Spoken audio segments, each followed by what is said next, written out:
खबरों के निष्पक्ष विश्लेषण के लिए सब्सक्राइब करें Jantantra TV and press the bell icon. Never miss any update.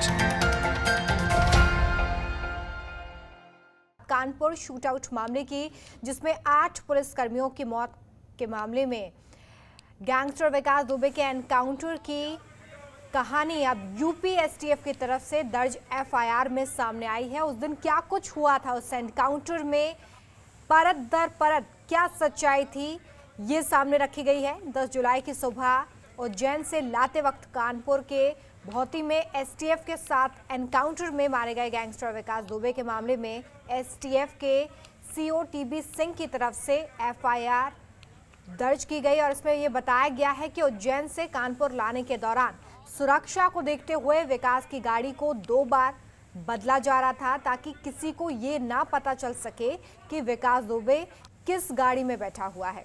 आपको बता दें कि एनकाउंटर से ठीक पहले विकास दुबे सफारी गाड़ी में बैठा था, लेकिन जो गाड़ी पलटी वो महिंद्रा TUV 300 थी। इसके बाद मीडिया से लेकर विपक्षी दल तक इस एनकाउंटर को लेकर सवाल खड़े कर रहे थे। एफआईआर के मुताबिक जिस कार में विकास दुबे बैठा था उसमें इंस्पेक्टर रमाकांत पचौरी, सिपाही प्रदीप कुमार, दरोगा अनूप सिंह और पंकज सिंह के साथ साथ कुछ और सिपाही बैठे हुए थे। 12 टोल प्लाजा क्रॉस करते ही भारी बारिश शुरू हो गई थी। कानपुर की तरफ से काफिला आगे बढ़ ही रहा था कि अचानक विकास दुबे वाली जीप के दाएं तरफ से मवेशियों का एक झुंड आ गया, जिस वजह से ड्राइवर ने अपनी जीप बाईं तरफ काटी तो जीप डिवाइडर से टकरा गई और पलट गई। इस दुर्घटना में जीप में बैठे पुलिसकर्मी बेहोश हो गए। इस दौरान विकास दुबे ने इंस्पेक्टर रमाकांत पचौरी की सर्विस पिस्टल छीनी और जीप के पीछे वाले दरवाजे से भाग निकला। विकास कच्ची सड़क से खेत की तरफ भाग रहा था तो पीछे से आ रही एसटीएफ की जीप से सीओ टीबी सिंह अपनी टीम के साथ उतरे और विकास के पीछे भागे, जिस पर विकास ने फायरिंग शुरू कर दी और इसी क्रॉस फायरिंग में विकास दुबे का एनकाउंटर हुआ था।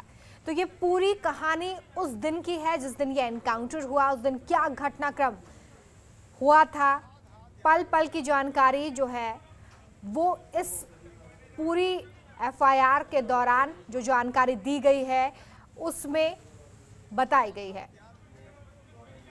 चलिए सीधे हम लखनऊ का रुख कर रहे हैं। हमारे साथ हमारे संवाददाता पंकज चतुर्वेदी लाइव जुड़ चुके हैं।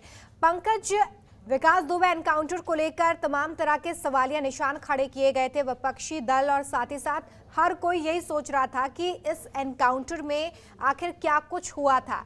और आज ये जो जानकारी दी गई है, जो इनसाइड स्टोरी बताई गई है, उसके बाद कोशिश यही कि उन तमाम सवालों के जवाब दिए जा सके। देखिए, विकास दुबे से जुड़े जितने भी एनकाउंटर हुए हैं उसको लेकर के लगातार विपक्ष सवाल उठा रहा है और संदेहों के घेरे में है। विकास दुबे की बात की जाए, जिस दिन एनकाउंटर किया गया उस दिन मौके पे जो पुलिस अधिकारी मौजूद थे उन्होंने ये कहा कि चूंकि गाड़ी दुर्घटनाग्रस्त हो गई और भागने की कोशिश की, पुलिस की पिस्टल छीन करके और पुलिस ने आत्मरक्षा में एसटीएफ ने गोली चलाई और वो मारा गया। थोड़ी देर के बाद जब बयान फिर से आता है, आईजी मोहित अग्रवाल जो कानपुर के हैं उन्होंने साफ तौर से इस मामले को लेकर के कहा कि जिस तरीके की सामने चीज़ें आई, जानवर सामने आ गए, कई और उन्होंने उदाहरण दिया, इस नाते गाड़ी पलट गई।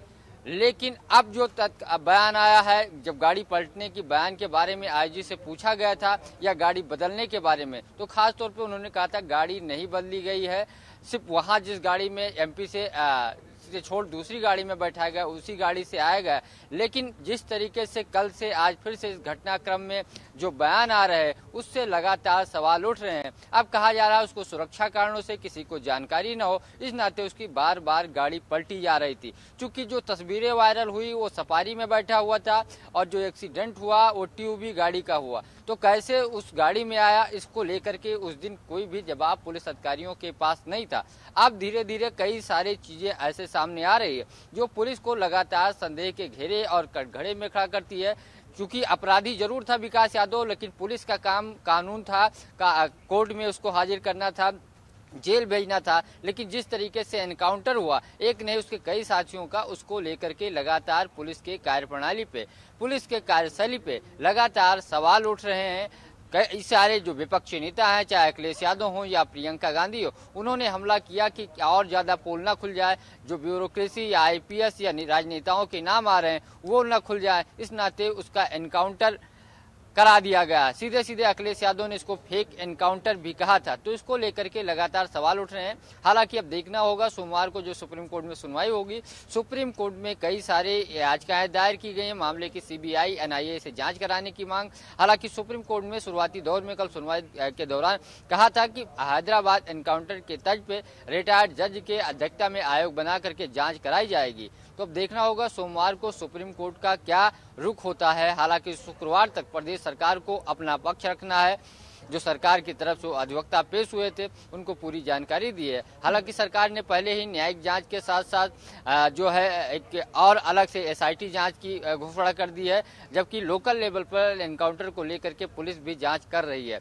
लेकिन बड़ा सवाल ये है सारे एनकाउंटर सवालों के घेरे में, और जो कल पुलिस के द्वारा लूटे गए असलहे की बरामदगी हुई है उसको लेकर के भी सवाल उठ रहे हैं कि जिस घर को उस दिन ढहा दिया गया उसके संदेह पे SOG डॉग स्क्वाड और खुफिया जानकारी के आधार पे उस दिन ADG येलो ने बयान दिया था, उसको कल उस घर से कैसे बरामद किया गया जब घर गिरा दिया गया और सारे हथियार बरामद हो गए, लेकिन वो नहीं बरामद हुए जबकि पूरा घर गिरा दिया गया। तो कई सारे सवाल पुलिस के कार्यप्रणाली पे लगातार खड़े हो रहे हैं। रोकता चलिए, बहुत शुक्रिया आप इस तमाम जानकारी के लिए। तो देखिए, तमाम ये बातें हैं जो इस FIR में जानकारी दी गई है, लेकिन इसमें भी कुछ लूप होल्स हैं जिनको लेकर क्या कुछ तथ्य सामने आते हैं ये देखना होगा। शुक्रवार का इंतजार जब प्रदेश सरकार इस पूरे मसले पर अपनी बात रखेगी, और फिर सोमवार का इंतजार जब सुप्रीम कोर्ट उन याचिकाओं पर भी विचार करेगा जो लगाई गई हैं सुप्रीम कोर्ट में। और खबरों के निष्पक्ष विश्लेषण के लिए सब्सक्राइब करें Jantantra TV and press the bell icon. Never miss